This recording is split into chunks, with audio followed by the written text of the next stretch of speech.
maru favalo. Atoku takumasu, atoku fudiundi, atoku mariazi, tena byakwa ngauravati.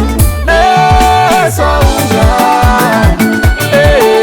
saúde, apela só malala fuga, ficava zica sambayuba, oh saúde.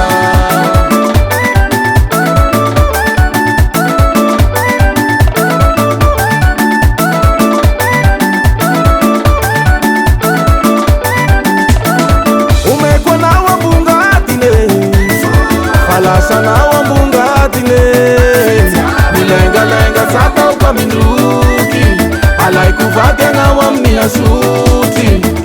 Atoku takumasu, atoku fudiundi, atoku mariazi, tena byakwa ngauravati. Saúde, saúde, apela só malala fuga, ficava zica sambayuba, oh saúde.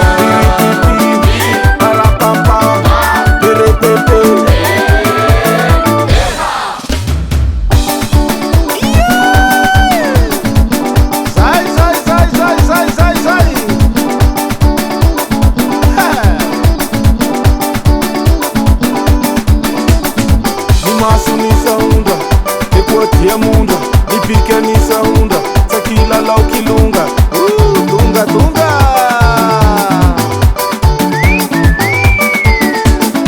Asiu akia saunda, asiu tereva quase, Feru mirurunga mani mani, Feru miyaka sambuni muni,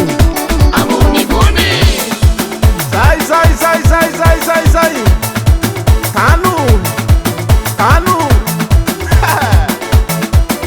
Fero leca, Fia mi kuasai.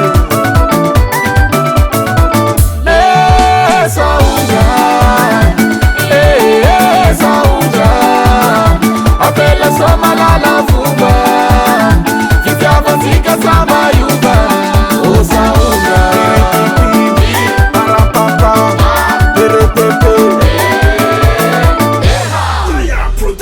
Tita!